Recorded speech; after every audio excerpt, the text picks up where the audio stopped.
Now move to the next item, which is on the agenda shown on the board, which is public comments. Mr. DeBose, do we have any sign-ups? Mr. Chairman, one person signed up, John Rice. Hey, Mr. Rice, come on forward. I'd like to thank you guys once again for giving me the opportunity to speak to you today. I come to you in kind of disconcern and wondering if I can get some answers. I know you guys can't answer me now. I've been coming to meetings for this is about my 5th meeting I've been to, and I've watched Mr. Gary's live stream of many of them. And it seems to me, and I could be wrong, that there's a hatred or a disconcern with things that Councilman Jones brings up. And if I'm wrong with anyone, please forgive me. But please don't let your hatred or dislike to Mr. Jones, from my opinion, judge what you can do for the county and cloud your judgment for the county. 4 to 5 sessions ago, Councilman Jones put a motion in pertaining to live streaming of the meetings, and not one person seconded his motion. The following meeting, it was brought up again by another councilman with pretty much the same motion, and it was seconded quickly.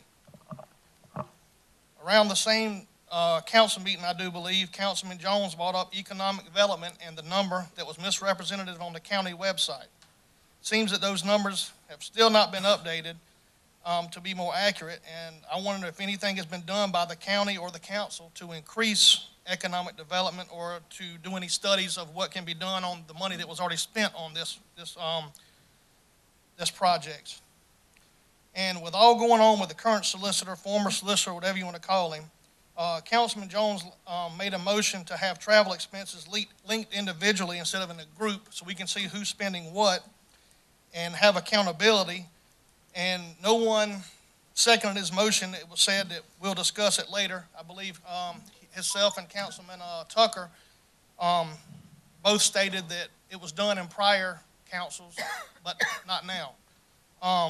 With so much going on with appropriations and stuff, I just feel that, we need transparency, and I don't understand what the reasoning for no one wanting to do anything that Mr. Jones does. And like I said, I've only been coming to meetings for about two months or so and watching them, so I could be wrong, but these are things that I see, and just like I said, if there's any ill will toward Mr. Jones or hatred toward him, please don't let it cloud your judgment for the people of Kershaw County.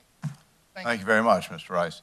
Mr. DeBose? That concludes the sign-up list. Thank you very much, and that concludes public comments. We move now to another phase of public hearing, as you see on the agenda. A public hearing in regards to an ordinance regarding the flood prevention plan. We've already had 2 readings, led by Mr. Mike Conley, our esteemed zoning and plans individual. Mr.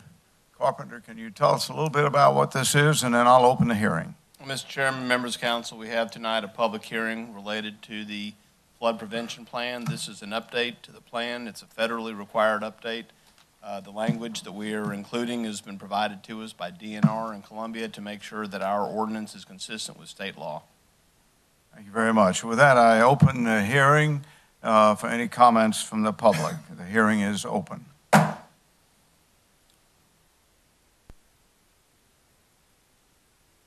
Seeing no one is coming forward, I will close the hearing, and we'll move to the next item on the agenda, which is adoption of an agenda. Do we have a motion to approve the agenda as displayed? So moved. First from Mr. Gardner, second? Second. Second from Mr. Arledge. Any discussion on the agenda? Seeing there is none, let's move to a hand vote. All those in favor so signify in favor. And it's unanimous. Mary, we move on now to approval of minutes. And if we can see that there on the screen, thank you very much. It's at tab A for your referral. Recognizing Mr. Arledge would need to excuse himself on this because he was not present from the September 11th meeting. Can we have a motion to approve the minutes as written? So moved, Mr. Chair. Yeah, Mr. Tucker, a second? Second. From Mr. Bozard. Any discussion? Just thank you, Ms. Mary. Yeah, very good. Seeing there is no discussion, we'll move forward very quickly to a vote. All those in favor, with Mr. Arledge recusing himself, so signify. And it's unanimous, and the minutes are approved as written. And we move now to a series of ordinances. First item, number 1, is the third reading of the ordinance regarding the floodplain prevention plan, which we just had a hearing on. It's at tab B. Is that it? I can't see that far. Let me bring it up. It is indeed. With that, can we have Mr. Carpenter first introduce it, please? Mr. Chairman, members of council, this is the actual vote of the third reading of the ordinance that we just had public hearing on. Again, this has previously been discussed and reviewed by council. It was presented to council back in August. 2 votes have occurred since then. This is the third and final vote. Very good. Can we have a motion to approve this on the third reading?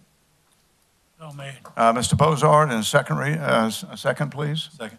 Second from Mr. Connell. Very good. Any discussion? I'll just say it was a lot of work. I'm sorry, Mr. Connell, you were going to say something? Just since we're talking about floods, I was just curious to know, did we have any flooding events, significant or insignificant, in the county with Florence blowing through recently? There was some flooding in the eastern border around the Lynch's River. That was the only real significant area that we had flooding. Comments? I will say I specifically asked about that too, Ben, and what I was told is that the sheriff's department and the administrator who ran a very fine operations center here had used the floodplain map to inform the police to go out and check on people who might be in the floodplain. Remember 5 and 20 Creek right near Dobie Mill fire station was badly damaged and so on. So it had a great deal of utility. And what I'm hearing from the Wateree Association is it will help them very much out on the Wateree Lake and in very many ways. So a very fine effort. Thank you, Mike, for you and your team to bring that home. Other discussion? Okay, let's move to a vote. All those in favor on the third reading on the flood prevention plan signify by raising your hand. And it's unanimous. We move to the second item, which is a third reading of an ordinance of the council to amend the zoning map for Ms. Patsy Miles. It's shown at tab C, and I think that's out on Highway 12. Mr. Carpenter, can you take us through it? Mr. Chairman, members of council, you have in front of you tonight for third reading a rezoning of the county zoning ordinance. Approximately 3.7 acres of land that is currently zoned RD2, proposed going to GD. It has been unanimously presented to council by the Planning and Zoning Commission, and council has previously approved it on 2 readings. Very good. Thank you. Can we have a motion to approve it on the third reading? So may. Mr. Connell, a second? Second. Second from Mr. Tucker. Any discussion? All right, pretty straightforward. Let's move now to a vote. Seeing there is no discussion, all those in favor signify by raising your hand. And again, it's unanimous, Mary. We move to the third item, which is a first reading of an ordinance setting the millage rate for Kershaw County. And very helpfully displayed is the millage from the previous tax period and the one going forward. It's in your book at tab D. Mr. Carpenter, can you introduce that, please? Mr. Chairman, members of council, one of the quirks of South Carolina is that by the Constitution that we operate under, when budgets are approved by a council, the council approves a dollar amount. The council doesn't actually levy the taxes at that point. The levy is set by the county auditor, who is an independent official of the county. The auditor will recommend a millage amount necessary to generate the revenue that would be required to make the budget work. The county's auditor has provided us this millage and is presented to council for your approval on first reading. Notice there's no difference between the 2 years. With that, can we have a motion to adopt the millage ordinance as written? Mr. Chairman, I'd like to make a motion that we adopt the millage rating that is proposed to us on first reading. Very good. Can we have a second from Mr. Tucker, Mr. Gardner? Mr. Tucker, do you want to lead off? I just want to say to my colleagues, thank you, and to Mr. Carpenter, administrator, and staff for working through this budget. And I know that the taxpayers are happy with no increases, and I know that we butted heads and knocked around a lot of different things, but overall, we got a little bit of this and a little bit of that, but most of all, we've got a good budget. Thank you very much. Mr. Gardner, any comments? Just, it was a very tough year, and It was a tough year to put it together and balance it, but Mr. Carpenter made it fairly easy, and we appreciate what staff and everybody did to make it as easy as it was. And it wasn't easy, but it was easier than it could have been. Very good, thank you. Other comments? No tax increase is what the headline should read. We have treasurer back there. I hope you're happy with that, Jill. Thank you very much. Seeing there is no further discussion, we move to a vote.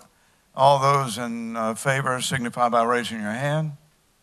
And the millage increase is passed on the first reading unanimously. We move now to council briefings, and that ends the normal agenda. I turn to Mr. Arledge. I'd just like to say I appreciate the phone calls during my illness. I'm sorry I missed last 2 weeks ago, but I finally got turned loose the last couple of days to where I could get out. But the majority of you, if not all of you, did call and check on me, and I greatly appreciate my brothers here looking after me. Thank you. Very good. Mr. Tucker. You're welcome. Yes, sir.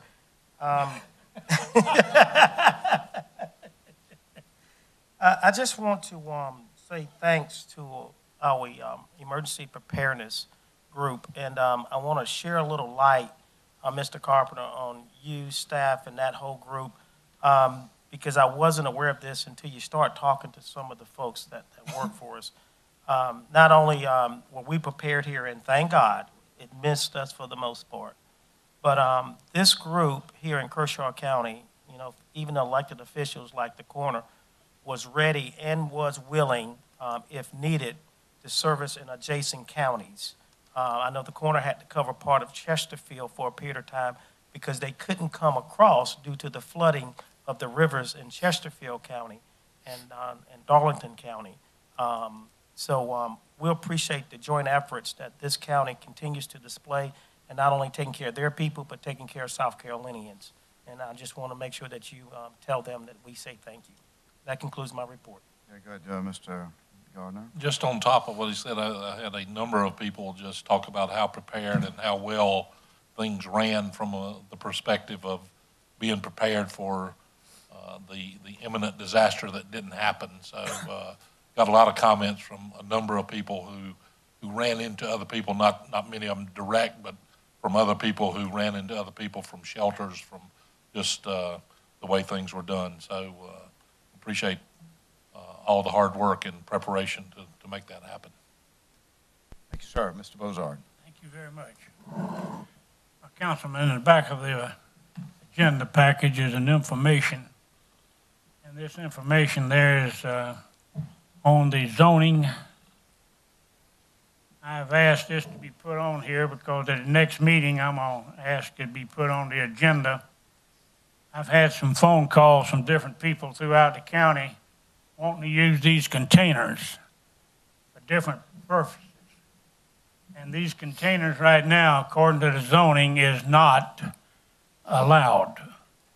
And what I'd like to see done is this ordinance changed that we can allow the people to use the containers in their backyards without threats of from our zoning ordinance we have now. There are one or two changes here I'd like to see besides this, which we can talk about next time, but on here they want to put a fence around it, and I think we need to eliminate that fence. I don't want to see a fence go up around these containers. Also, it says in here you can only have one for every 20,000 square feet of property, and that's just a little less than a half acre. So I'd like to see that eliminated also.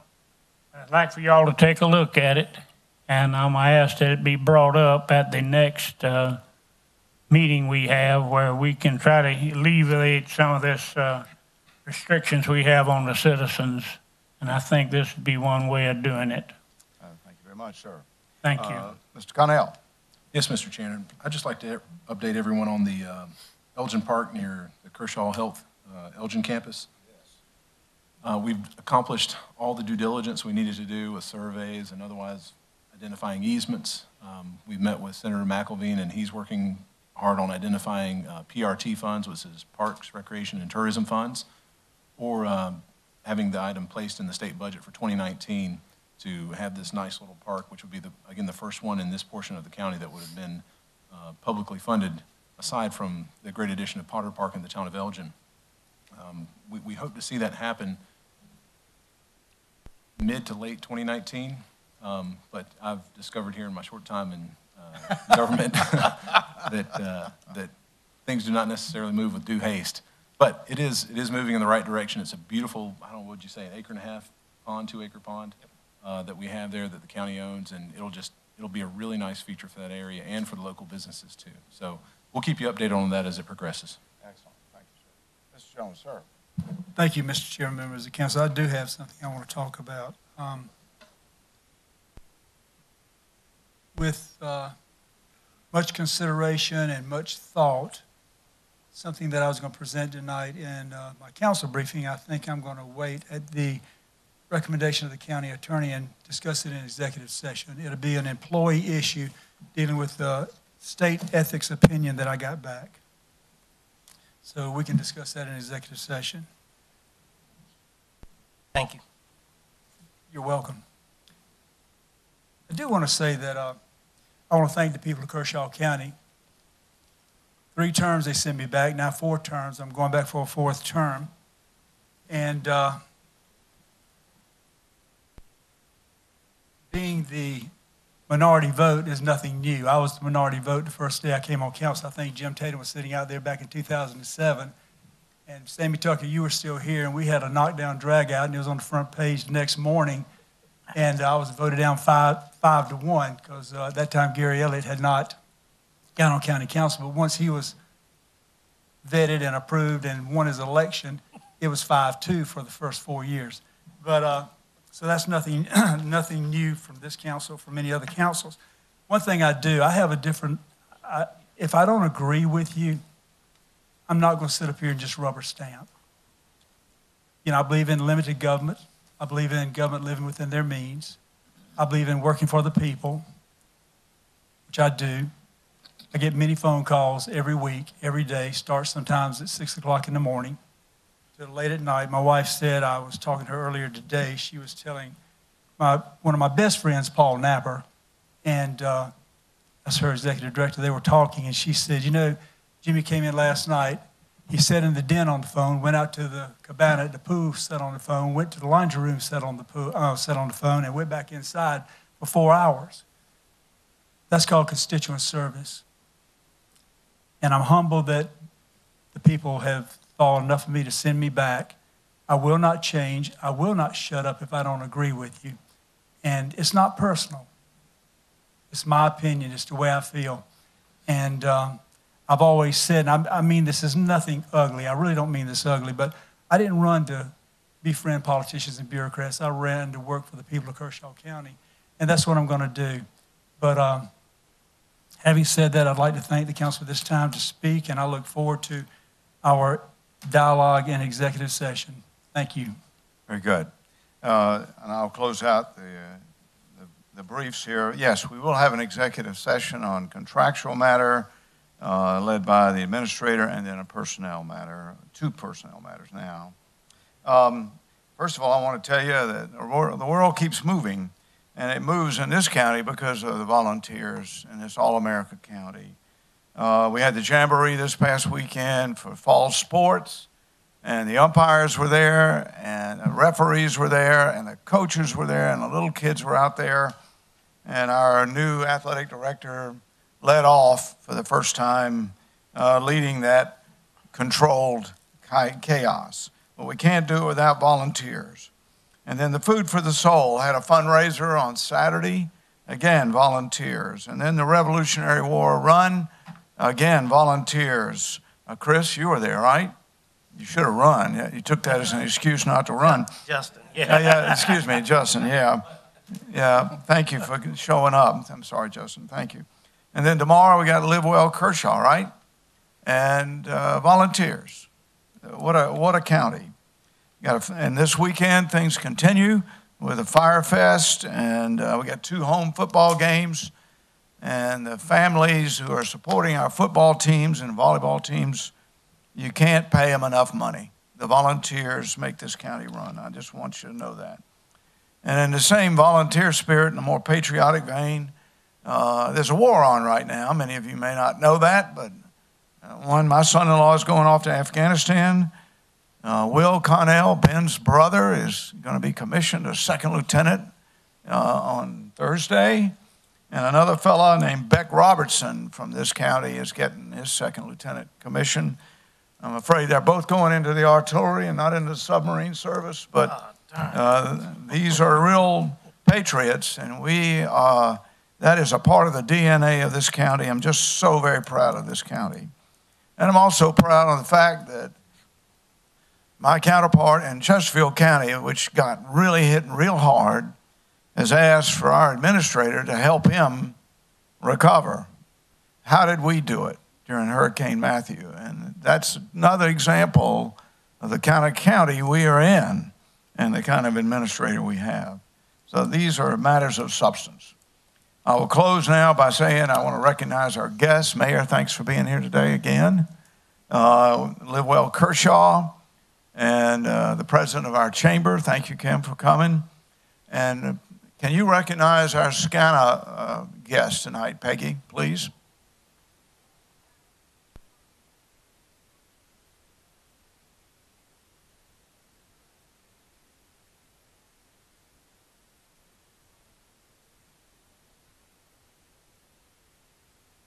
Sir, thanks for coming tonight and staying late to see our council at work. And of course, we have our treasurer. Jill, good to see you.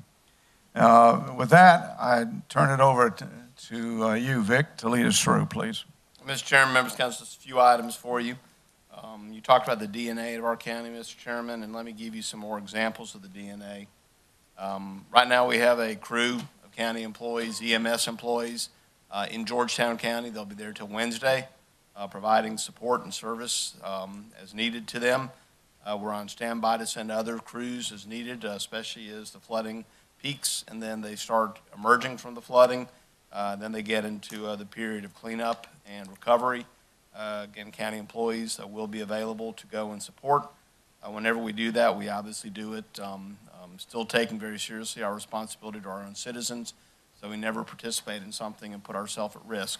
But these are volunteers who've taken their time when they're not working for the county to go and support our citizens. A team from Lugoff Fire is also there from Kershaw County. So our county DNA does run deep.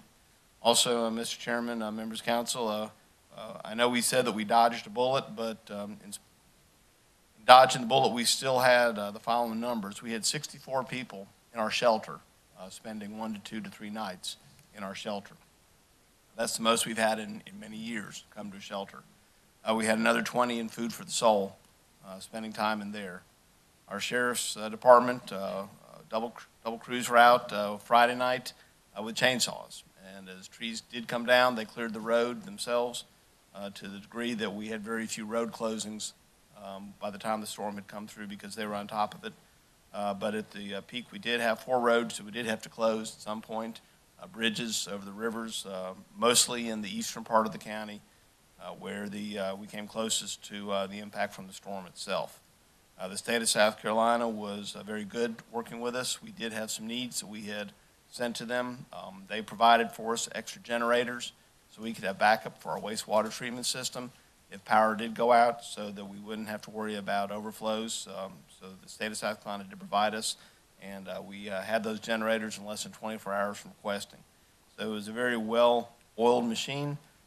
We made a total of 385 social media posts between Facebook, Instagram, and other platforms that are out there. Of those 385 social media posts, those were picked up and amplified through a school district, through volunteer fire departments, through the chamber, through all entities working very closely together to get the same message. City of Camden, Lugoff Fire, total of 278,763 views were received by those media posts that were put out through Kershaw County.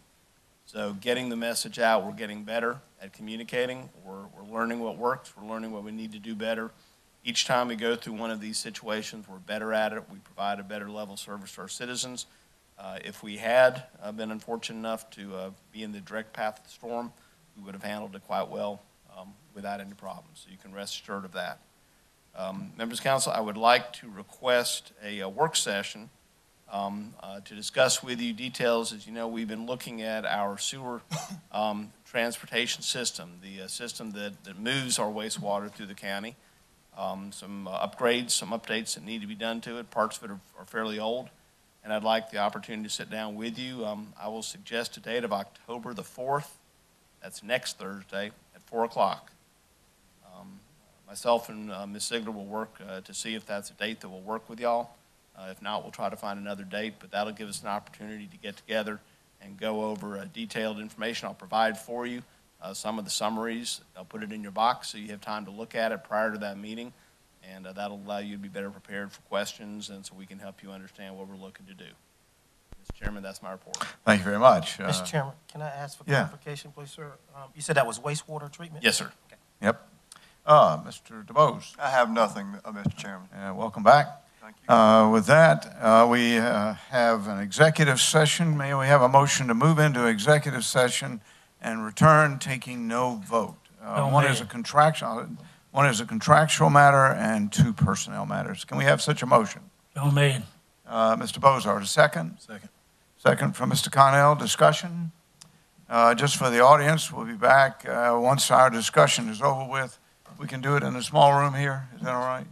Okay, very good. Let's move to a vote. All those in favor of adjourning temporarily for executive session, so signify.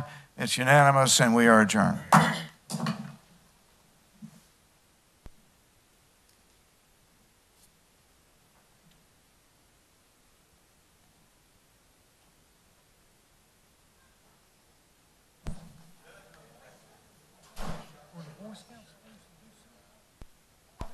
No, this house is coming. They just